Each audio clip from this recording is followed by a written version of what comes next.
Hello, I'm Deputy Maria Fernez, and you're watching On the Go with BCSO.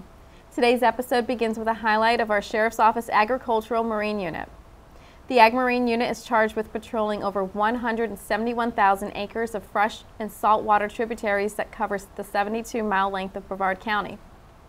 The Ag Marine Unit utilizes boats, airboats, off-road vehicles, and military transports vehicles in the performance of agricultural and marine law enforcement. Additionally, the Ag Marine Unit routinely conducts boating safety inspections in order to educate boaters on required equipment for each vessel, fishing regulations, as well as other safety concerns while navigating the waters of Brevard County. The Ag Marine Unit responds to over 3,000 calls for service each year, along with aiding federal, state, and local agencies for incidents ranging from search and rescue to escorting submarines and high-profile cruise ships in and out of Port Canaveral.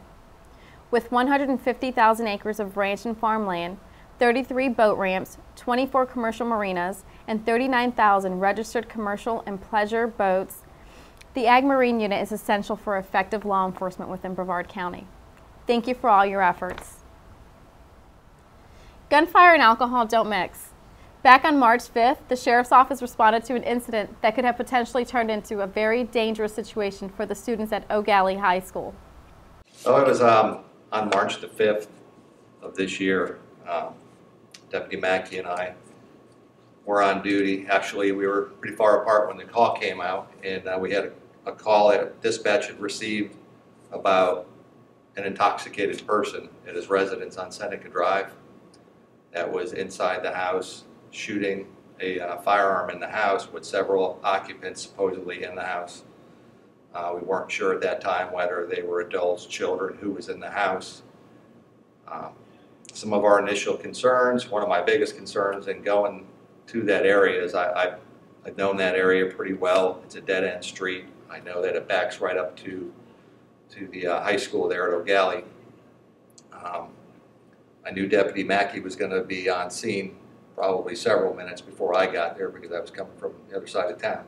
On my way there, while Deputy Mackey was getting set up, I got on the radio and requested help, additional units from Melbourne to get the school area locked down. The back of the residence that we were dealing with that kind of butts right up to the football field, soccer fields, and the track and field area of O'Galley High School. Although school was out of session, there were several activities that were going on the fields at the time. When I arrived on scene, Melbourne began to establish a perimeter. While we were establishing the perimeter still, around the target house, a female came out of the house across from us and began yelling about it being a BB gun and fireworks and things like that. And she was also on a cell phone. I was able to quickly establish that that was actually the suspect's mother, and made direct contact with the suspect, and who again was acknowledging that it was a BB gun and fireworks. I advised him regardless he'd need to come out and speak with us, at which time he did, and we were able to detain him and continue our investigation.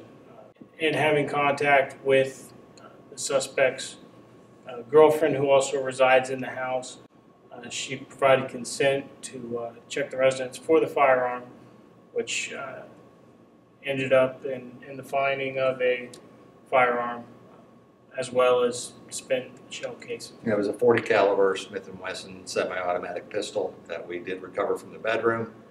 We did verify through our investigation that the shots that were fired were actually fired outside the back door in that direction towards the high school. So the shots weren't actually fired in the house, but it was definitely in a dangerous situation, and it was we're just fortunate that we contained it to the Seneca Drive area in that immediate house, and it didn't bleed over into our school system.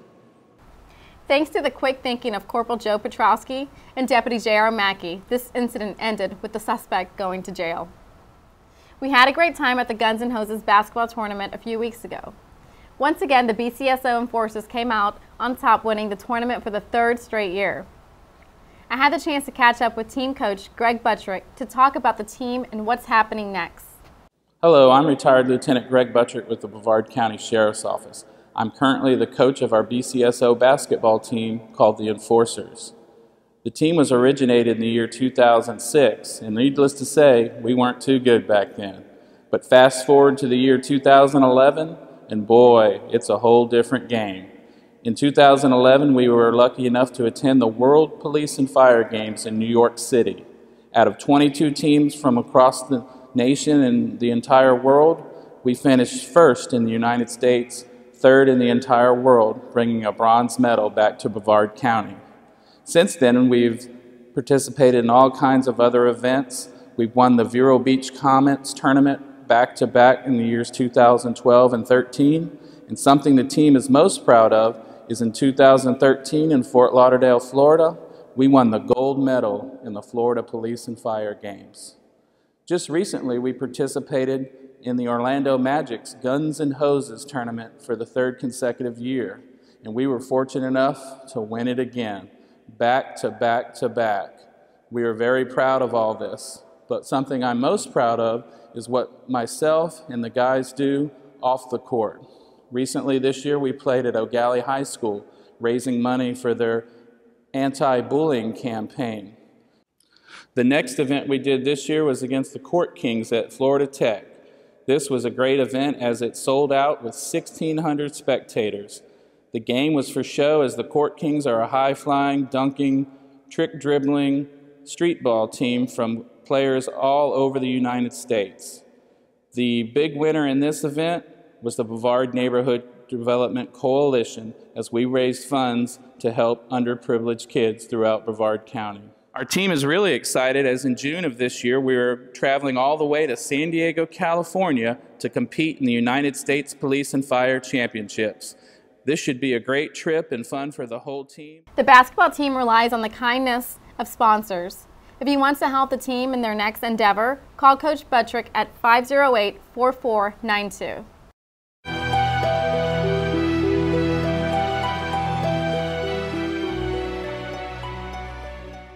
Hello, my name is Sergeant Carlos Reyes with the Brevard County Sheriff's Office Homicide Unit. We're seeking the public's assistance in resolving some unsolved homicides in our county. Susan Cross was a 54-year-old female. She lived alone at the Hamptons condominium located at 3040 South Highway A1A in Melbourne Beach, Brevard County. Susan Cross was discovered deceased by two female friends who arrived for a scheduled meeting inside her apartment on the morning of Wednesday, December 28, 1988. Cross was last seen the previous evening shopping alone at the Albertsons grocery store in Indian Harbor Beach. The crime scene indicated that the home was burglarized. We are urging anyone with information to please call the Brevard County Sheriff's Homicide Unit at 321-633-8413. You can email us at majorcrimes@bcso.us or call Crime Line at 1-800-423-TIPS if you wish to remain anonymous. Thank you. Each year, the Sheriff's Office investigates hundreds of cases involving home break-ins and the theft of personal property. Many times the thieves will steal jewelry, electronics, firearms, and even personal identification information. To address these issues, the Brevard County Sheriff's Office has launched the Brevard Safe Home Initiative. This initiative includes comprehensive home security survey and personal property inventory. Your Sheriff's Office has been very successful in solving many of these crimes. However, the best way to protect your home is you. By taking a few positive steps, you can decrease the chances of you and your family becoming a victim. If you have an alarm system, use it. The biggest deterrence to residential burglaries is an alarmed house. When installing an alarm, ask for glass break detectors, motion sensors, and a cellular backup system. In addition to an alarm, or if you don't have an alarm, there are other measures that you can do to harden your house. Start by checking your doors and windows. All exterior doors should be equipped with good quality locks. All exterior doors should be equipped with a good solid deadbolt with a minimum 1-inch throw. Many Florida homes are equipped with sliding glass doors. They're beautiful to look at, but they have a bad reputation for failing to keep out intruders. Their weaknesses are largely preventable, and it is fairly simple to reinforce a sliding glass door. Few sliding glass doors have locks on them when they're installed. Most only have aluminum latches that can become worn or fall out of adjustment. Sometimes it's easier for the intruder to simply pry the door open at the latch or lift the door off the track than it is to break the glass. Another thing to consider about sliding glass doors is that they're usually at the back of the property, out of view from their neighbors and street traffic, which means the burglar has plenty of privacy to do his work. Warm weather Makes it easier for burglars, as so many people leave their sliding glass door open for air circulation and so that pets can get out. Most sliding glass doors slide horizontally. It's important to have a device in place in the track area to prevent the door from fully opening. Something as simple as a dowel rod or a metal bar can greatly improve the security of a sliding glass door. Even if you use a blocking device, you must also consider the possibility of an intruder lifting the door off the track. One of the simplest ways to prevent lifting is to keep the door rollers in good condition. When the rollers are in proper working order, it is harder to pry the sliding panel up off the track. You can also install an anti-lift device such as a pin that extends through both the sliding part and the fixed part of the door. Windows allow for another easy entry for thieves. One way to deter the thief from entering through a window is to install shatterproof glass or anti-intrusion film. Anti-intrusion film can be purchased from most major home improvement stores and adds an extra layer of protection. It's not impossible to get through security film, but it is very difficult. The thief cannot just shatter the glass and crawl through the window because the film holds the glass in place. Breaking through a reinforced window or door is time-consuming, and in security, time is everything. Burglars will choose the path of least resistance. Although these measures will help prevent break-ins, it's most important to make sure that the exterior of your home is less appealing to an intruder. Make sure exterior lighting is adequate at night from the front and the rear of the residence. Motion sensors will many times scare off possible intruders. Other exterior precautions include keeping the landscaping low so neighbors can see possible intruders. Also make sure the numbers are clearly readable on the exterior of the house or on the curb. For more information on protecting your home and valuables, you can call the Community Services Unit at 321-264-7755 or email us at communityservices@bcso.us for your free in-home security survey and personal property software. The Sheriff's Office also offers local businesses help through our Business Watch program. The impact of crime on businesses is enormous. Shoplifting, employee theft, and organized retail crime cost the retail industry more than $112 billion last year. Business Watch actively reduces and prevents crime through cooperation and education and adheres to fundamental steps such as promoting communication and understanding, encouraging and enhancing cooperation and teaching companies to crime-proof their properties, watch over neighboring businesses, and reporting suspicious activities. To join the Business Watch program, call our Community Services Unit at 264-7755.